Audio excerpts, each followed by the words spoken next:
Hola, ¿cómo estás? Padre de familia, madre de familia, tutor, estudiante de bachillerato que vas a tomar una decisión. La semana pasada estuvimos hablando de temas que tenían que ver con el budismo, con estar en una posición Dalai, etcétera. Y hoy vamos a hablar de cómo se desarrolla el cerebro de un joven para tomar una decisión como una decisión profesional. Pero también estamos viendo todas las implicaciones que tiene el cerebro del papá del joven, de la mamá del joven. ¿Cómo ayudar en este tránsito de toma de decisiones a los hijos, que es algo que todos los padres queremos, que nuestros hijos sean mejores que nosotros? ¿Sí? ¿Y qué estamos haciendo para que eso suceda? Entonces, hoy vamos a hablar del cerebro, de las neurociencias y cómo se aplica. Muy interesante para todos. Y ojalá nos sigan. Vamos a tener, les platico, un curso para padres de familia y tutores en edad de estudiantes de orientación vocacional. ¿Qué hacer?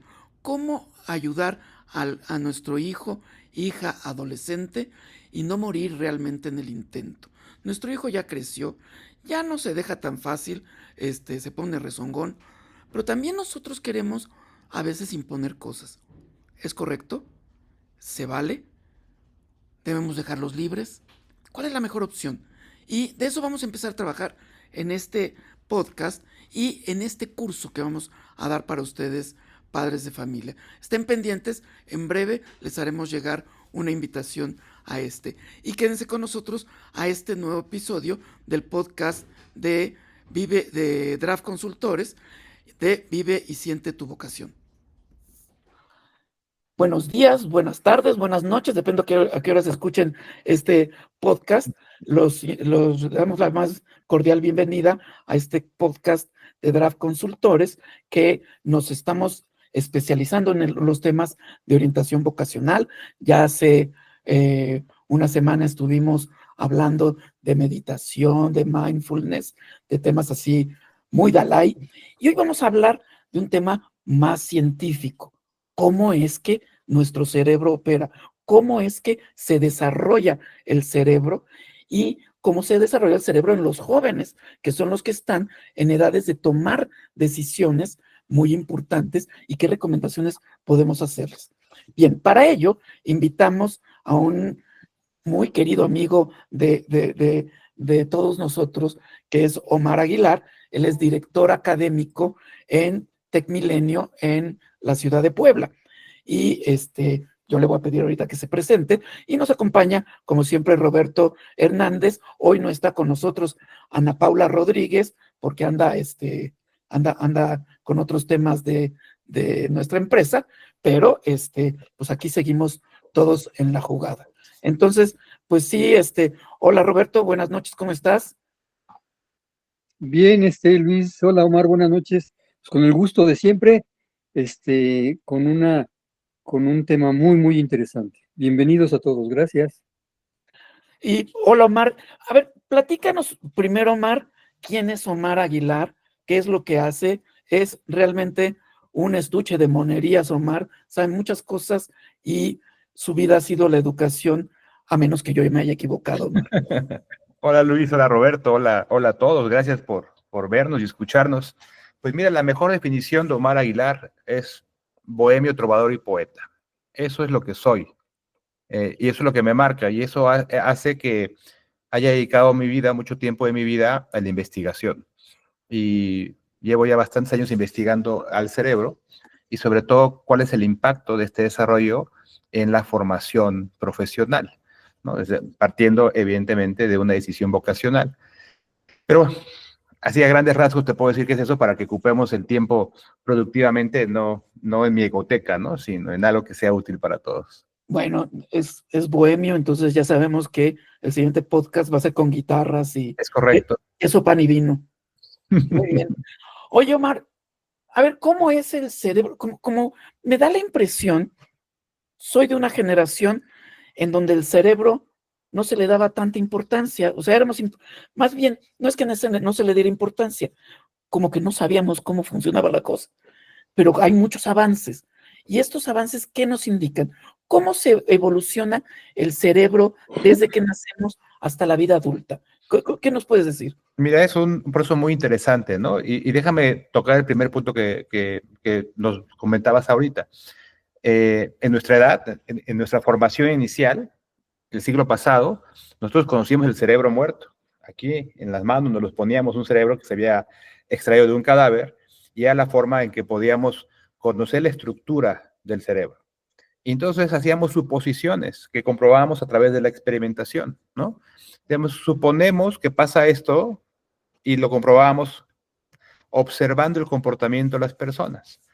Hoy día, bueno, a partir de la década de los 90 del siglo pasado, cuando Estados Unidos invierte una gran cantidad de dinero y crea la década del cerebro, pues la investigación de cómo funciona el cerebro se va a la estratosfera, ¿no? Se le invierte mucho dinero, empezamos a tener imágenes, resonancia magnética, etcétera, y podemos ver el cerebro funcionando. Entonces ahora no solamente seguíamos haciendo observaciones del cerebro, sino ahora ya podíamos ver si efectivamente en vivo, no sin sin invadir el cerebro, podíamos ya determinar si efectivamente eso que suponíamos sucedía en el cerebro.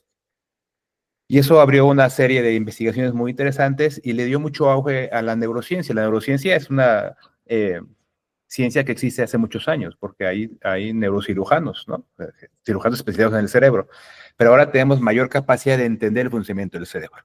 Y referente a cómo se forma el cerebro de un niño hasta la vida adulta, como tú lo decías ahorita, pues déjame platicarte que el cerebro del niño se desarrolla de forma extraordinaria, ¿no? En esos primeros años de vida va creando nuevas conexiones neurales, ¿no? Y eso lo hace a un ritmo impresionante. Como este es un órgano de desarrollo, tiene una gran capacidad de hacer conexiones neuronales. Entonces, desde la infancia, las experiencias sensoriales y emocionales y sociales van a tener un impacto directo en el desarrollo cerebral. Este proceso se llama plasticidad cerebral, o le decimos también neuroplasticidad. Y ahora sabemos que esta neuroplasticidad nunca se termina y que la generación de neuronas tampoco nunca se acaba. Antes pensábamos que se morían las neuronas y pues por eso lleva a la decadencia del cerebro. Me gusta mucho hacer esta referencia hay un dicho que dice, en chango viejo no aprende maroma nueva, ¿no? Ahora, desde la neurociencia podemos desmitificar esto y sabemos que tenemos la capacidad de aprender durante toda la vida. Pero en esta etapa primaria de la vida es cuando el cerebro es una gran esponja y empieza justamente a reorganizarse y adaptarse a través de las nuevas experiencias que se van teniendo desde la juventud, desde la infancia. Y hablando del tema importante de nosotros, en la adolescencia, que es cuando estamos en este proceso de toma de decisión sobre mi futuro profesional, el cerebro experimenta un proceso crucial que le llamamos de poda neuronal, ¿no? En el cual las conexiones que yo hago, neuronales menos utilizadas, se eliminan. Y déjame acotar, porque hace 2 años en la reunión del TEC de Monterrey de Educación, justamente un neurocientífico americano, que se me va su nombre, pero a rato a ver si me acuerdo, decía que el cerebro no tiene la capacidad de olvidar, sino que lo que hace es ir echando hacia atrás hábitos que ya no usa. Entonces, cuando hablamos de que estas conexiones neuronales se eliminan, no es que las borremos. Dice, el cerebro no tiene la capacidad de desaprender.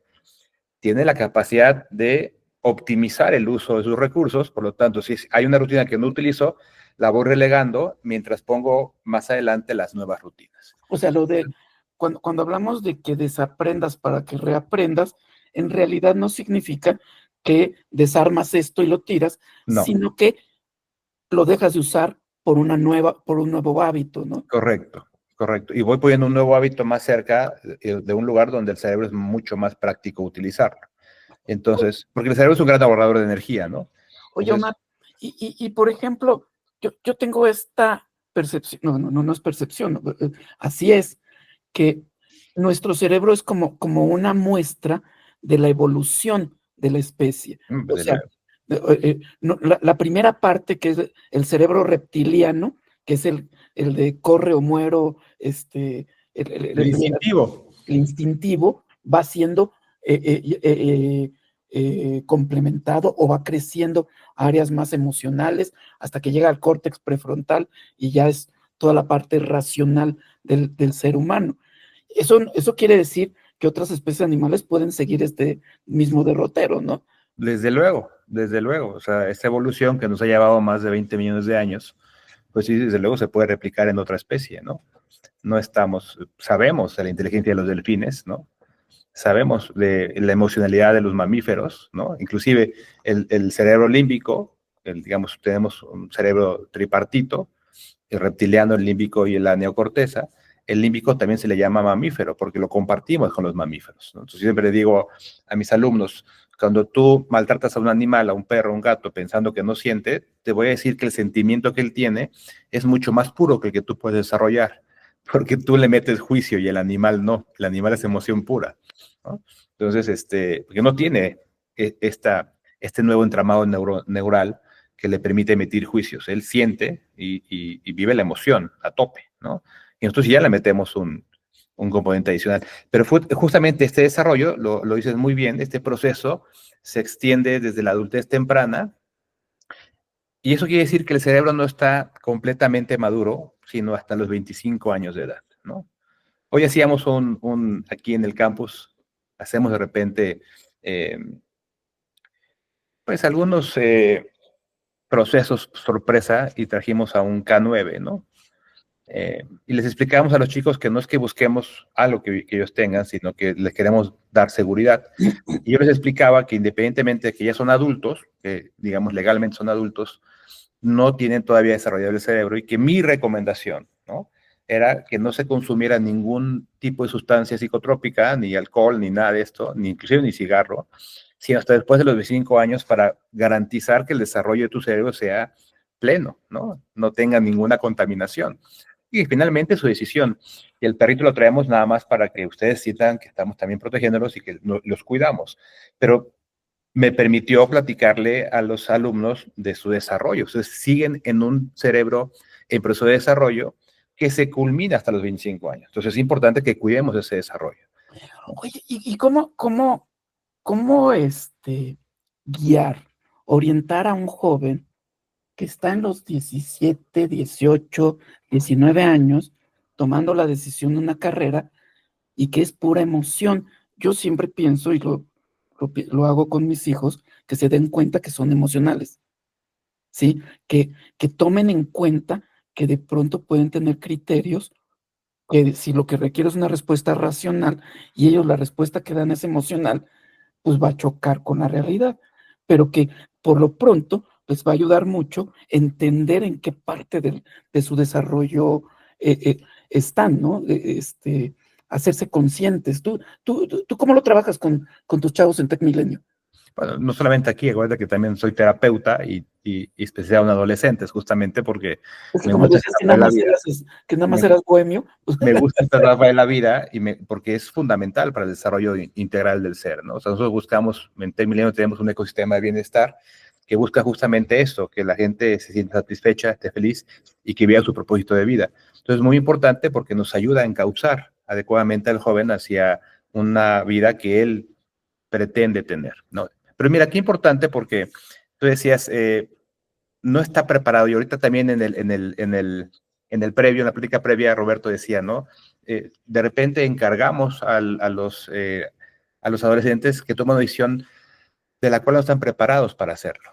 Y yo voy a diferir un poquito ahí de los dos, porque no quiere decir que no esté preparado para hacerlo, sino que el entramado neural que él tiene es un poco más complejo que el que ya tiene desarrollado un adulto. ¿Qué quiere decir esto? Que si yo quiero tomar esta pluma y pasarla al lado izquierdo de mi pantalla, pues es una decisión que yo tomé de inmediato, ¿no? Tengo ese entramado neural que me permite tomar una decisión muy rápida.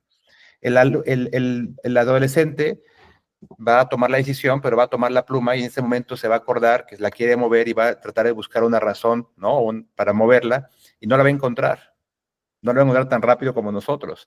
Y aquí se puede quedar media hora tratando de dirimir si es importante mover la pluma o no a un lado del otro. Pero no quiere decir que no tenga la capacidad de tomar decisiones. Tiene un camino distinto, ¿no?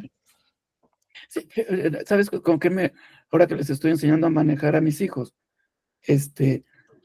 Eh, o sea, tú cuando aprendes son muchas cosas diferentes que tienes que hacer para llevar el control de un automóvil.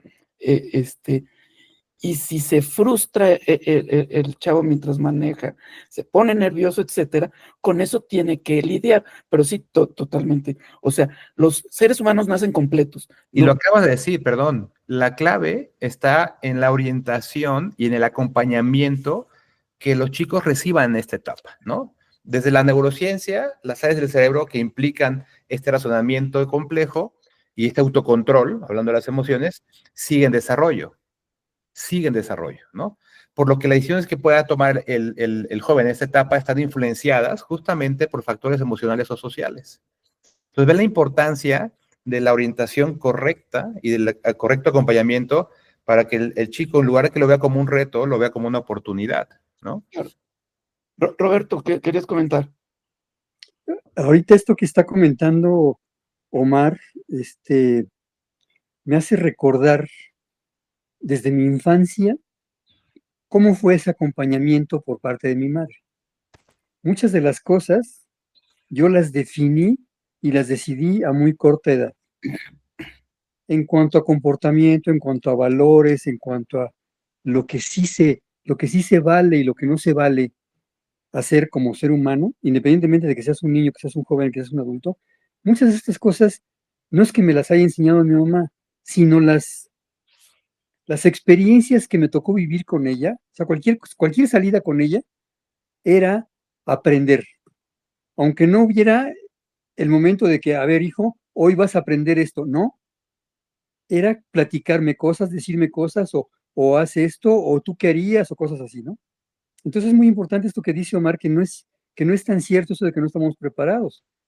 Porque yo muchas cosas, cuando a mí me tocó la fortuna de tener yo con mi mamá conviví mucho y me tocó esta relación de aprender de cómo ella se comportaba y de las lecciones, aunque no fueran tácitas, que ella me daba.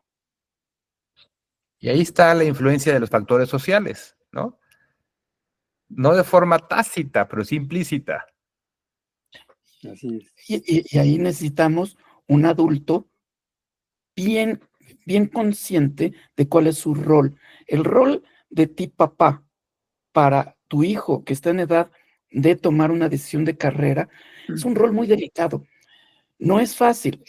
Siempre nosotros queríamos que fuera el centro delantero en la primaria del equipo de fútbol. Nosotros queremos, y a mí me tocó porque yo fui entrenador de fútbol de uno de estos equipos ahí en el Instituto México, y ver a los papás berreando con el niño y el niño en el centro del campo aterrorizado del papá. Ese es el papá que no queremos. Es correcto. Necesitamos un papá que entienda sus límites. Necesitamos un papá que entienda que el joven tiene que escoger lo que sea cercano a él, ¿sí? Y esto, pues, nos lleva otra vez a lo que tú dices. Las decisiones las toma el joven y tenemos que aprender a respetar eso, pero nos ayuda mucho saber en qué momento sucede. O sea, sucede en un momento en donde ya sabemos que el cerebro todavía está en desarrollo. No lo podemos cambiar y eso no va a cambiar porque vivimos una sociedad que depende de la economía de los sujetos. Entonces no podemos tener sujetos que hasta los 25 deciden qué carrera van a escoger. Entonces la van a tomar a los 18, 19, pero los vamos a acompañar. Hay herramientas para que los jóvenes sepan por dónde va la cosa y se sientan adecuadamente acompañados, creo yo. Y, y podamos desarrollar algo que le llamamos la inteligencia emocional. ¿Tú cómo defines la inteligencia emocional, Omar? Mira, la inteligencia emocional se refiere a nuestra capacidad de reconocer, comprender y gestionar nuestras propias emociones, pero también es una habilidad que te ayuda a reconocer y a comprender y sobre todo a influir en las emociones de los demás. Entonces, ve qué interesante este concepto. O sea, yo tengo que darle a este niño la capacidad de reconocer, de comprender y de gestionar, y eso lo dice Daniel Goleman, ¿no?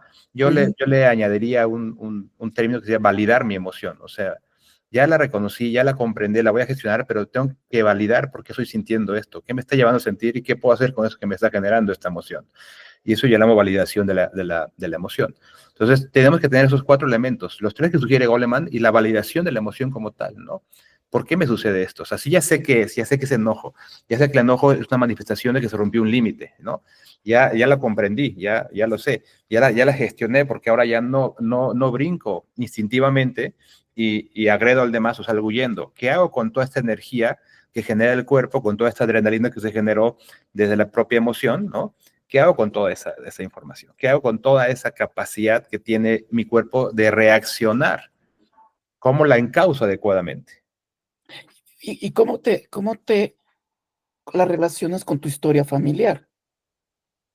Porque muchos de los temas de tu inteligencia emocional vienen con bloqueos emocionales que vienen producto de la historia familiar. Nadie es culpable de esto, ¿sí? Oye, pero mira, yo me acuerdo que cuando trabajaba también en el fútbol, empezamos a hacer un trabajo con los chicos que se iban a jugar a Barcelona y dije, vamos a hacer un reconocimiento emocional, ¿no? Para que los chicos de 12 años sepan qué es sentirse enojado, qué es sentirse triste, etcétera, ¿no? Y empecé a trabajar con los chicos, pero pues te das cuenta que efectivamente en ningún lugar, ni en la casa ni en la escuela, nos dan una educación emocional, ¿no? Incluso, sobre todo a los hombres, reprimen mucho la parte de la emocionalidad, ¿no? Tú tienes que ser una gente recta, no puedes llorar, nada. O sea, tú no puedes sentir, porque tú eres hombre y eres, o sea, perdón, culturalmente muchas veces así sucede.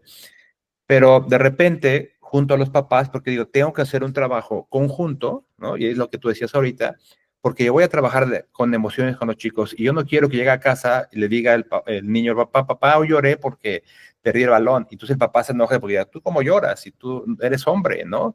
Tú no debes de llorar por eso, ¿no? Oye, papá, pues fíjate que me metió el hombro un compañero y salí volando, pero estoy contento porque aprendí cómo, ¿no? Te paras y le das sus trancazos, ¿no? Entonces le decía a los papás, voy a trabajar también con ustedes para que tengamos un trabajo conjunto en casa y en campo. Dígame, por favor, levante la mano quién fue el último que reconoció por qué se enojó la última semana. Y te da miedo reconocer la incapacidad de los adultos de reconocer sus propias emociones. Nadie pudo decir yo. Particularmente los varones, ¿no? Pues mira, ya ahorita todos, ¿no? Sí, pero sí es muy común decir, no, pues yo no sé, yo no siento. O sea, el típico, el prototipo del varón es el varón que no siente, esas cosas son de mujeres, y es una represión brutal. Pero bueno, no se trata esto de ver por ahí, pero Pero sí nos lleva de repente a la imposibilidad del adolescente de reconocer un error ante la probable represalia del adulto consciente, razonable, porque se equivoca en la elección de su carrera, ¿no?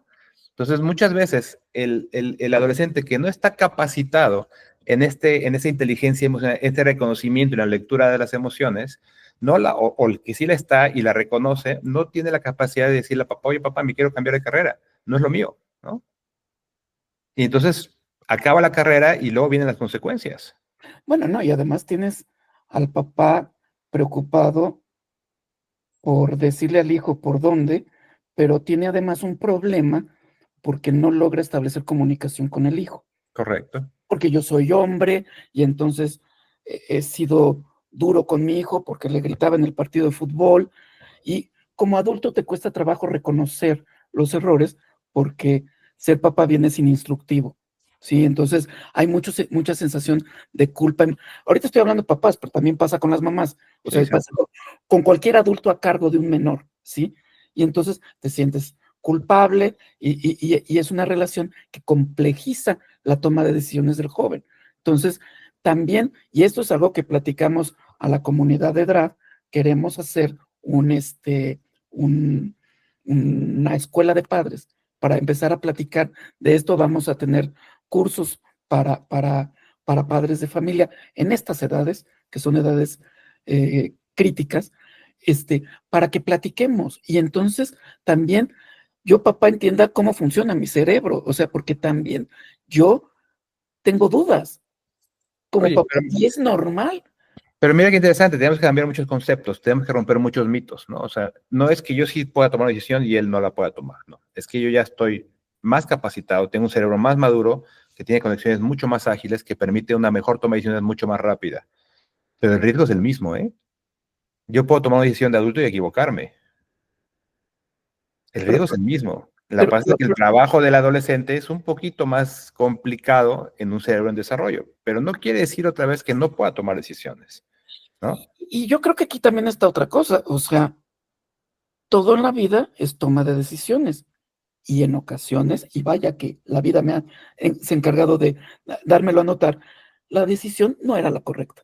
Correcto. ¿Y qué haces en esos casos? Porque lo que vamos haciendo a veces es que tomé una decisión mal y luego, en lugar de corregir, me sigo para la derecha, y termino tomando malas decisiones, una serie de malas decisiones. Y parte de la inteligencia emocional es detenerte y evaluar qué pasó, conseguir apoyo, quien te ayude. Entonces, también, y yo creo que esto es para los papás, no están solos. Y aunque se sientan la chicha cuerera, papás, necesitan ayuda, necesitan apoyo.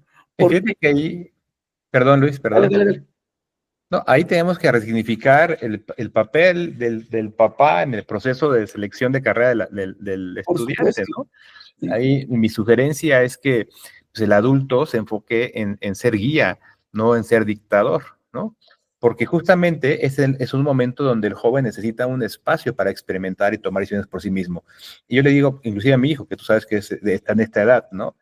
Tú toma tu decisión y sé responsable de ella, ¿no? Si te equivocas, corrígelo, ¿no? Si requieres mi ayuda, solicítala. Si lo puedes hacer solo, resuélvelo, ¿no? Déjame decirte que yo ingresé hace poco tiempo aquí a esta posición y una de las preguntas que me hacían en un panel de entrevistas ya final, me decía, ¿cómo convencerías a tu hijo de estudiar en esa institución? Él estudia en la institución hermana, no en esta.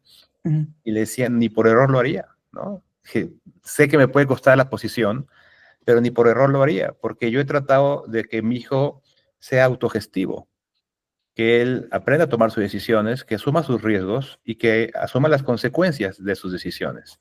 Y él decidió estudiar ahí. Entonces, mi trabajo es ser guía y apoyarle. Si yo, desde mi perspectiva de vida, desde mi experiencia de vida, notara que tal vez esa decisión lo lleva a tomar un riesgo innecesario, mi obligación es comentárselo, decirle, desde mi punto de vista, desde mi experiencia, yo creo que esa decisión no te va a llevar a un buen lugar por esto, esto y esto. Pero finalmente la decisión sigue siendo de él, ¿no? Claro, claro. Y, y yo diría, como haciendo un resumen, que no es, no es la edad ideal, pero es la edad que tenemos. Es una edad emocional que tiene cosas maravillosas que da la emoción. Es la edad en que se enamoran los jóvenes, muchas cosas que hacen que empiecen a haber rispideces en las relaciones familiares. Eso pasa en todos lados, pero eso no va a dejar de pasar. O sea, Oye, va a seguir existiendo por los siglos de los siglos. justamente Pero, ayer daba una plática, pero es que me acordaste de un punto que es muy importante. Ayer daba una plática a personas que inician la maestría aquí con nosotros de propósito de vida.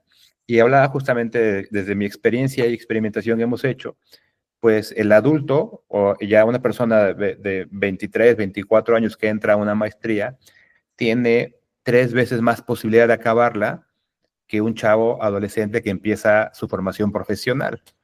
Y decía, y justamente reside en la capacidad de foco atencional que ya tiene el adulto, que el adolescente no tiene, porque lo está generando. Cuando tú llegas a la maestría, tú ya sabes que quieres estudiar, ya sabes que tienes que dedicar un tiempo y es tu responsabilidad. En este momento, el chavo pretende saber, y está bien que lo pretenda, ¿no?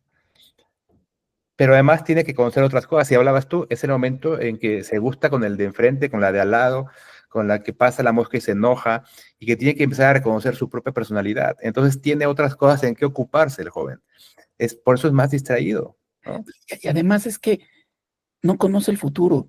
Claro. Fíjate que nosotros tenemos un proyecto que para que los adultos, un makerspace, pero un makerspace hecho muy al estilo de los scouts, o sea, con secciones, pero que habría una sección para adultos y una sección para mayores de 60 años. Y, y, y yo algo que aprendí mucho en ese proyecto es que cuando venía un adulto a aprender, sabía para qué lo quería. Normalmente tenía que ver con dinero, ¿sí? O sea, yo quiero aprender a usar la computadora para conseguir chamba, ¿sí? Y el joven no lo tiene tan claro, lo tiene que construir, que es lo que tú estás diciendo. Tiene No, que y el que lo construir tiene, y el que necesita tiene la orientación, idea de necesita que guía. quiere dinero, perdón, el chavo adolescente, 18 años, entrando a una universidad que diga yo quiero estudiar porque quiero ganar dinero, pues perdón, pero es una impronta social, ¿no? O sea, no es algo que él haya razonado, es algo que está escuchando tal vez en casa, tal vez con los amigos, tal vez, ¿no? Pero no es algo que él haya razonado. Entonces, es justamente esta impronta, este contexto social que se involucra también en su toma de decisiones. Entonces, mira que como adultos debemos de aprender a escuchar, yo digo, no solamente activamente, sino de forma asertiva. En Mindfulness decimos escucha activa, ¿no? Vamos a escuchar.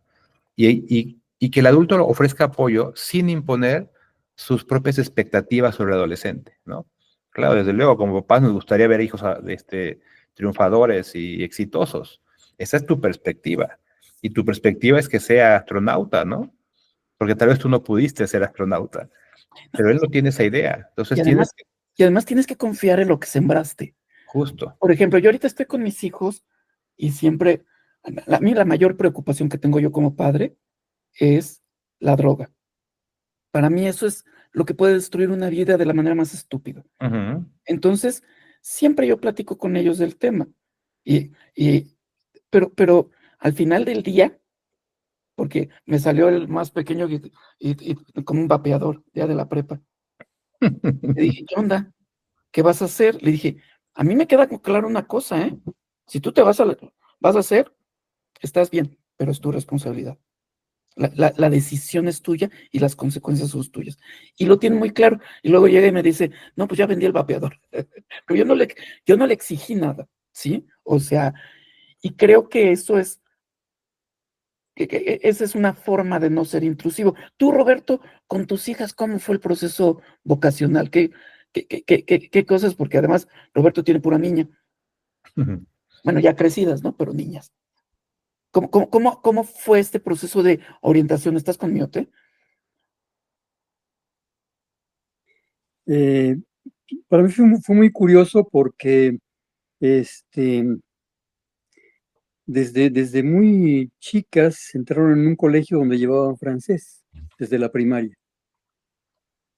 Entonces, cuando fueron creciendo, o sea, siguieron con el francés, primaria y secundaria, y ya cuando Sigrid, que es la mayor, quería estudiar astronomía, yo trabajaba en la UNAM.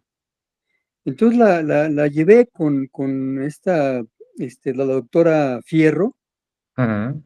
¿sí? Que ha sido una de las astrónomas más reconocidas de la, Julieta de la Fierro. UNAM, Julieta Fierro, sí. Julieta Fierro. Yo le hablé por teléfono, yo trabajaba en recursos humanos de una de las dependencias, y le hablé, le dije, doctora, soy fulano de tal, y tengo una hija así, ya estaba. Entonces, yo la acerqué, por ejemplo, en ese caso yo la acerqué al lugar donde ella quería. Y ahí en 10 minutos la decepcionaron rápidamente, ¿no? O sea, oye, ¿quieres ser Yo las astrónoma? matemáticas. Ah, qué bueno. ¿Pero te gustan las matemáticas? ¿Te gusta la física? Chin, dijo, pues es que no. Dice, primero tienes que ser física y luego ya puedes aspirar a ser astrónomo. Pero primero tienes que estudiar la licenciatura en física. No, pues está canijo. Entonces así era. Oye, que quiero, me gusta la pedagogía. Ah, pues vamos a hablar un poquito de qué pasa con la pedagogía, qué pasa con la psicología, que también te interesa. Entonces ahí le decía, bueno, primero quería ser astrónoma, luego quería ser pedagoga, luego psicóloga. ¿Por dónde vas?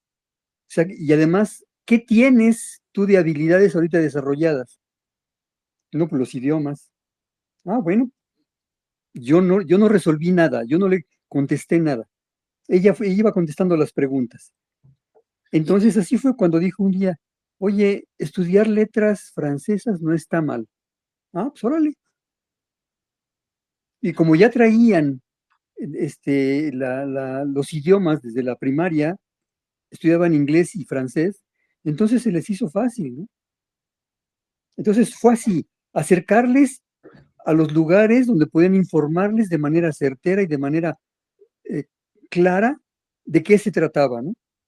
yo tenía amigos psicólogos y los acercaba, a ver, platícale un poquito de qué es la psicología y por dónde va esto, por dónde va aquello. Entonces, fue así como, yo no tenía sus dudas resueltas, sino yo me apoyaba de gente que yo conocía, afortunadamente soy muy metiche en todos lados. Entonces, le decía, a ver, platícale un poquito de lo que es la psicología y de lo que es la antropología, porque también quería ser antropóloga, y cosas así, ¿no? Entonces, ya ellas mismas fueron diseñando qué querían, y qué querían y qué no querían. Y eso demuestra que niños pequeños, problemas pequeños, niños grandes, problemas grandes. Ustedes no crean que a los 12 años de edad de su hijo ya acabó su chamba de papás. Es para toda la vida. Y una parte, y eso es algo que suena como un peso, pero también es una bendición, porque la idea es acompañar a un ser humano a ser al menos como nosotros, si no es que mejor. Y yo creo que esto es algo común a todos los papás, ¿no? Omar, pues empezamos en el cerebro, pero hemos terminado hablando de emociones, de todo en lo que estamos. Ahora, tú, ¿qué recomendación le harías a un joven? Porque este programa está dirigido a ustedes, chavos, porque ustedes también pueden influir en sus papás. Pueden decirle, oye, papá, dame chance de tomar mis decisiones, déjame explorar, quiero ser músico. Y tú ves, cualquier músico, el otro día veía la entrevista a que quería ser músico y su papá te dijo, te vas a morir de hambre. Ah, bueno, era Cabindo la semana pasada, que fue maestro de mi hermano que es músico, pero pero también muchos de los músicos te van a decir, mis papás no querían. Creo que Paul McCartney, sus papás no querían que fuera músico, que se iba a morir de hambre. No se murió de hambre, por lo visto, ¿verdad? Entonces, ¿qué recomendación les haces a estos jóvenes que tienen que tomar decisiones no solo sobre su orientación, sobre sus relaciones interpersonales, sobre sus relaciones familiares, sobre la vida? Se empiezan a hacer todas las preguntas que se ha hecho el hombre desde la era de las cavernas y nos las volvemos a hacer cuando somos jóvenes. ¿Qué recomendación les haces? Pues mira, como ya dejamos el cerebro un poco, empezamos a hablar de psicología porque la hija de Roberto quería ser psicóloga después de querer ser astrónoma y después ser antropóloga y acabó siendo otra cosa. También soy psicólogo, entonces me gusta mucho la psicología positiva. Yo soy certificado y esta universidad, Tec Milenio, se basa en un modelo de psicología positiva y somos la primera universidad positiva del mundo. ¿Qué les recomiendo yo siempre a mis jóvenes? Yo aquí atrás siempre les saco, me dicen, esa es mi oficina, entonces aquí está, llegan los jóvenes, se sientan y de repente les saco un ecosistema de bienestar y dice, ¿y dónde lo sacó, prof? Lo tengo aquí en la mano siempre, ¿no? Porque es la forma en que conducimos a los chicos a que se desarrollen como personas. Y una de las herramientas que yo considero muy importantes y muy valiosas, y desde mi punto de vista, la médula central de la psicología positiva son las fortalezas de carácter. ¿Qué les diría a los jóvenes desde el uso de las fortalezas de carácter, ¿no? Que si las logran fomentar adecuadamente, les van a ayudar a manejar de manera más efectiva sus decisiones y sus desafíos, porque la decisión que ellos van a tomar va a generar ciertos desafíos que ellos tienen que enfrentar en su camino, no solamente en su formación, sino en su camino hacia la adultez, ¿no? Y esas herramientas, bueno, estas fortalezas le van a proporcionar herramientas poderosas, tanto para ellos como también para los papás. Déjame decirte que yo aquí en este escritorio siento más o menos a la semana aproximadamente unos 10, 20 jóvenes que vienen de prepa y que no saben qué quieren estudiar, ¿no? Y aquí les hacemos una prueba de Bessinger, yo la hago, a mí me gusta, soy certificado en Bessinger, que habla de estilo de pensamiento, y he encontrado que es una herramienta muy útil para que el chico solito se dé cuenta de a dónde puede ir. Nosotros al menos yo no le sugiero una carrera como tal. Yo le ayudo al chavo que se conozca y a que asuma sus propios riesgos, que sea consciente de sus decisiones. No, Omar, pero es que es adolescente, no puede ser, no. Sí puede ser consciente de sus decisiones, sí puede tomar decisiones, no en el esquema y en la velocidad que un adulto las toma, pero sí puede ser consciente y sí puede asumir las consecuencias de sus decisiones. Entonces, que las asuma, pero que tome decisiones informadas, que se tome un poquito más de tiempo, que lo razone más, que se visualice haciendo desde sus propios gustos e intereses, que esos pueden estar ya muy consolidados a esa edad, si en verdad lo que quiere estudiar lo va a hacer feliz el resto de su vida, ¿no? Ya, yo no hablo de dinero, yo digo, te vas a sentir bien trabajando. Si todo esto sucede, el dinero te va a llegar, ¿no? Entonces tú ocúpate de tomar una decisión que a ti te llene, que te haga sentir pleno y que te conduzca al bienestar. Y lo demás llega por sí solo, ¿no? Si estás en el camino correcto, te va a llegar lo que necesitas, pero asume tus riesgos, empodérate, busca más información y toma una decisión lo más informada posible. Y yo creo que en esa parte de asumir tus riesgos es entender que cuando las cosas no salieron de acuerdo al plan, ¿cuál es el plan? O sea, ¿qué pasa si yo estoy en el primer año de la carrera y digo, pero por supuesto, soy Sigrid y no escuché bien a Julieta Fierro y me metí a astronomía y de pronto me ponen matemáticas ininteligibles y yo digo, esto no es mío, ¿sí? Y entonces decir, me equivoqué, ¿qué hago? O sea, la respuesta siempre, o sea, tiene que haber el plan B, ¿no? Claro. Y que la respuesta venga desde el interior. Que creo yo que no es del exterior, no es la prueba Bessinger, no es la prueba de acá, esas ayudan, Son solamente herramientas. son herramientas nada más. Lo que necesitas es acompañar al joven, que por cierto tenemos un programa que se llama Vive y Siente tu Vocación, en que queremos llevarnos a todo quinto de prepa o cuarto semestre, dependiendo del sistema, de campamento, como un campamento de los que hacen cuando están en prepa, pero en este campamento vamos a tratar este tipo de conexiones, de cómo generar la conexión interna del joven hacia sus decisiones, hacia tomar la responsabilidad, pero cuando eres chavo, tú dices por responsabilidad y no sabes de qué estás hablando. Y cuando ya está bien el problema, digo, sí, me hago responsable. ¿De qué me hago responsable? Y parte de qué me hago responsable es cuál es el plan B. No me gustó esto, vamos buscando otra cosa. Y también informarme, Luis, porque tú decías, Ese otra es vez uno. decías, vamos a estudiar astronomía. No, no se estudia astronomía. Se estudia física y se especializa uno en astronomía, ¿no? Ese es, el camino es distinto.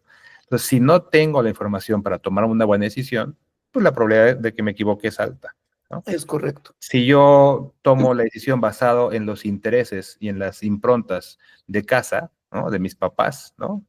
Pues seguramente me voy a equivocar, ¿no? Pero hay que también desmitificar que el error es malo, ¿no? Que equivocarse es malo. Exactamente. Equivocarse es un proceso de aprendizaje también. O sea, el error me lleva a aprender. Claro, ¿no? Si tomo ese camino, porque me puedo quedar en el error y no pasa nada. Pero es que, ¿sabes qué? Venimos de una perversión. Venimos de un sistema educativo que castiga el error, ¿sí? O sea, sacas 6 en el examen y esa es tu calificación. Entonces tú lo que evitas es cometer un error. No es más la educación, y estoy hablando de primaria, no es la educación por el descubrimiento del aprendizaje en proyectos, de que si me equivoco, vea en qué me equivoqué y ponga una solución. Entonces debemos hacer una educación más pro errores, porque en el Claro. error está el aprendizaje. Es Mira, como en los equipos deportivos. Cuando ganan, no tienen nada que aprender. Pero cuando el equipo empieza a perder, es cuando tienen que ver qué es lo que está fallando. Y vienen los aprendizajes profundos de los grandes equipos del deporte que me digan, ¿no? Entonces yo creo que es lo mismo, ¿no? desde luego. Y mira, que también cuando se gana se aprende, pero hay que hacer la reflexión. Si yo gano, o sea, celebro, se vale celebrar, desde luego, celebro, y después reflexiono, me siento a reflexionar, ¿qué nos llevó a la victoria? ¿Qué cosas hicimos bien, mejor que el otro equipo? Entonces también se aprende, ¿no? Pero también omitimos en la victoria reflexionar, ¿no? Nada más festejamos, pero bueno, Es fíjate que yo soy docente de maestría aquí en TECMI y hace unos meses puse un 72, ¿no? Nosotros calificamos una escala de 100, ¿no? Puse un 72 y de repente la alumna, bueno, ¿no? Correo, llamada, ¿no? Oiga, profe, es imposible que yo saque 72, ¿no? Esto no me sucede a mí y quiero una revisión de la calificación, ¿no? Pues encantado, ¿no? Le di una cita, me puse a platicar con ella lo que decía la rúbrica, lo que había escrito ella y mis consideraciones. Y a la media hora me dijo, acabo de aprender más en media hora con usted, profe, que en toda la maestría. Y le dije, bueno, y aquí la ventaja, que esa es mi forma, yo soy un facilitador, mi trabajo es ayudarte a aprender, El maestro del siglo pasado, que era el que tenía el uso de la razón y la verdad absoluta, ha desaparecido. Yo soy un facilitador que promueve tu aprendizaje. Entonces, ya lo logré. Ahora repite tu trabajo y súbelo. ¿De veras? Claro. Aprendiste 2 veces. El camino por el que no llegas al resultado óptimo y el camino por donde vas a llegar. Y no se te va a olvidar nunca. Fíjate que ahorita me recordaste cuando era maestro yo de bachillerato, yo les daba sociología. En sociología yo los ponía a investigar y no tenían la maldita idea de cómo investigar los chavos. Entonces siempre te presentaban puro fusil, puro copy-paste, puras cosas de este tipo, y pues yo me divertía mucho calificándoles. Porque me acuerdo unos que ponían de que nosotros los diputados del PRI estamos no sé qué, y cuando los repruebo, y me dicen, ¿por qué? Le digo, pero es un fusil esto. ¿Cómo? No es cierto. Y digo, ¿tú eres diputado del PRI? Entonces, bueno, y tenía una niña que era de estas niñas, que buscan el 10, que van al 10, que van al número, ¿sí? Y que pues hacía tal cual las cosas, pero no sabía investigar. Entonces, el trabajo pues estuvo mal, viene la chamaca, le hago la revisión y al final me dice, pero es que con esto yo no vuelvo a trabajar, que no sé qué. Le dije, ay, mi niña, esa es tu decisión, a mí no me platiques tus planes, pero piensan que estás haciendo un berrinche como si estuvieras enfrente de tus papás. Y lo que tienes que entender es que es lo que no estás haciendo bien, porque inteligente eres y mucho, pero no entiendes cómo era el trabajo, aunque se los expliqué, ¿sí? Entonces, creo yo que este nuevo modelo en donde los estudiantes generan conocimiento, que se vuelve un poco una amenaza con la inteligencia artificial, que hay que saber trabajar la inteligencia artificial para que realmente sigan produciendo los jóvenes y no la inteligencia, ¿no?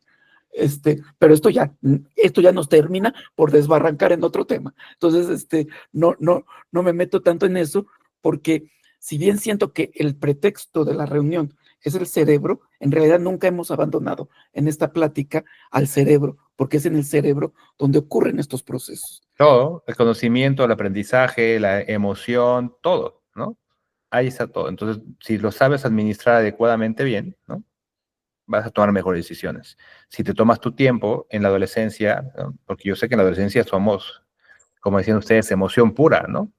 Y ímpetu, ¿no? Hay una fortaleza de carácter que se llama prudencia y autocontrol. Yo le digo a mis alumnos, ¿qué hubiera dado yo a mis 18 años? Porque me hubieran dicho que tengo una fortaleza que se llama prudencia y que me aleja de los errores, ¿no? ¿no? Y otra que hay autocontrol que me permite manejar mis emociones, ¿no? O sea, hubiera sido una vida diferente. Y sería distinto. Le dije, no, sería yo igual, pero hubiera sufrido menos, ¿no? Llegaríamos al mismo camino, pero hubiera sido mucho más satisfactorio. Pero yo Pero creo bueno, que ver este progreso de la ciencia educativa, de la psicología, de la neurociencia, es brutal. O sea, estamos dando un paso enorme. Y yo ahorita caí en cuenta de otra cosa.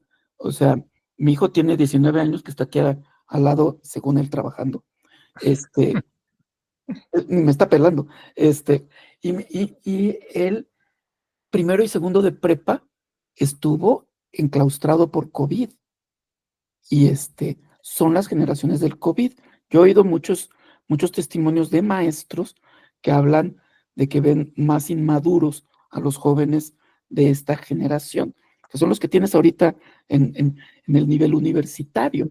Entonces, tenemos además un retraso en esta parte emocional, si es correcto esta cuestión, y que tenemos que acompañar. Y en ese sentido, también regresando otra vez a los papás, ¿qué recomendación a los papás para acompañar? Como si dijeras las 3 recomendaciones a los papás, número 1, y así nos vayamos, ¿qué les dirías que es importante tener en cuenta en todo este proceso? primero el acompañamiento, o sea, es fundamental. O sea, sí es importante estar al lado, pero este acompañamiento debe ser empático y respetuoso, ¿no?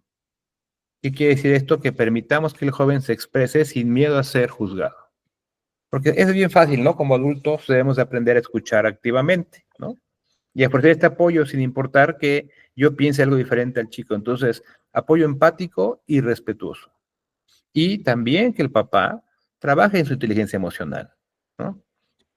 Porque muchos de nosotros nos podemos sentir frustrados al ver que los hijos pasan por ciertos momentos de confusión o de incertidumbre, ¿no? Pero recordemos que ese proceso es normal y saludable y les va a permitir a ellos estar presentes y ser mucho más pacientes. Si les enseñamos eso también, eso lo van a abordar de una forma distinta, ¿no? Y hablando de psicología positiva, sabemos, hay investigaciones, que los padres que practican la gratitud, el optimismo y que usan sus fortalezas de carácter, pueden ser modelos a seguir para sus hijos porque promueven una cultura de bienestar en el hogar. Y eso es lo que también, hablando de improntas y hablando de este involucramiento e influencia social, pues se les pega a los chavos, ¿no? Claro. Entonces, y la perseverancia, ¿no? Para que cuando me tropiece, pues me vuelva a levantar y me sobe y siga caminando. Hay que enseñar, digo ahora, a los chicos a ser no resilientes, sino antifrágiles. Y esa es la consecuencia, desde mi punto de vista, el efecto COVID, ¿no? Ya no sé, tengo que llevar al chavo a regresar al estado normal que estaba antes del problema. Tiene que aprender a crecer a partir del problema. No solamente regresar al estado normal, sino crecer a partir del reconocimiento del problema y de la aceptación y del trabajo en el problema. Y esa es la antifragilidad. Llevarlo al chavo a que se desarrolle desde el problema, no regrese al mismo estado donde estaba antes. Extraordinario. Pues ya te estaremos invitando a este curso o taller que hagamos para padres, porque yo creo que no es, digo, tiene el primer objetivo de que orienten a sus hijos, pero también es de que crezcan también como adultos. Sí, correcto. Siempre tenemos la oportunidad de aprender y pues pronto les estaremos informando de seguramente será un taller en línea para todos los que quepan. Entonces, pues lo platicamos desde ahorita.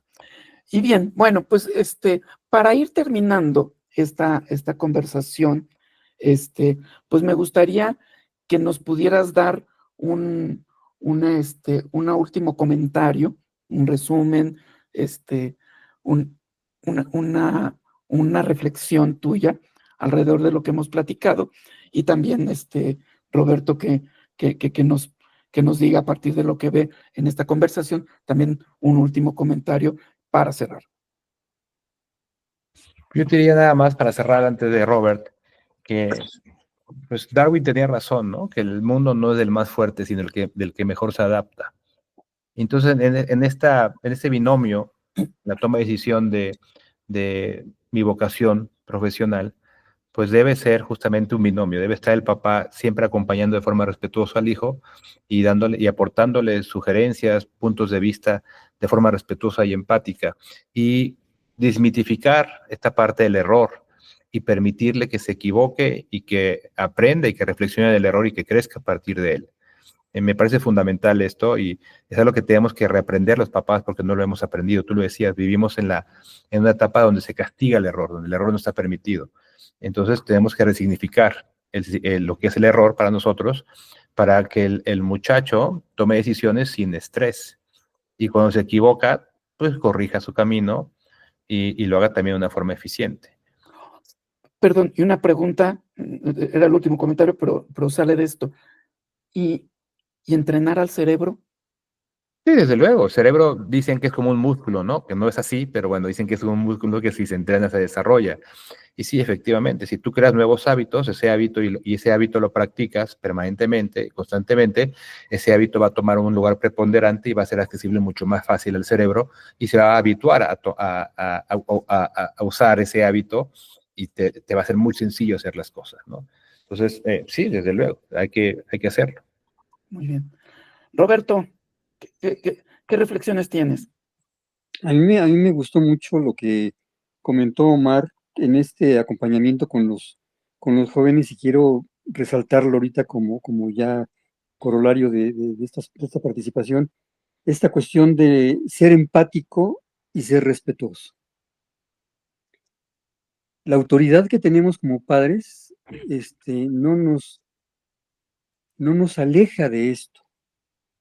Sin embargo, la formación que tenemos a veces, por herencia o por lo que ustedes quieran, a veces sí nos hace ser poco empáticos con nuestros hijos y poco respetuosos. No, quizá no los agredimos o no los agredemos, pero, pero sí no tenemos el suficiente respeto como para aceptar que vayan tomando sus propias decisiones, aunque se equivoquen. Entonces yo creo que esto es muy, muy importante, la empatía que tenemos con nuestros hijos, que emocionalmente nos conectamos con ellos y sabemos por las que están pasando, pero también que les tenemos respeto a sus decisiones y les podemos ayudar si nos piden ayuda. Oye, no sé por dónde, ayúdame, como me decía a mí mi hija, ¿no? ¿Por dónde voy? Ah, bueno, yo te acerco, te digo mi opinión, pero además te acerco a expertos.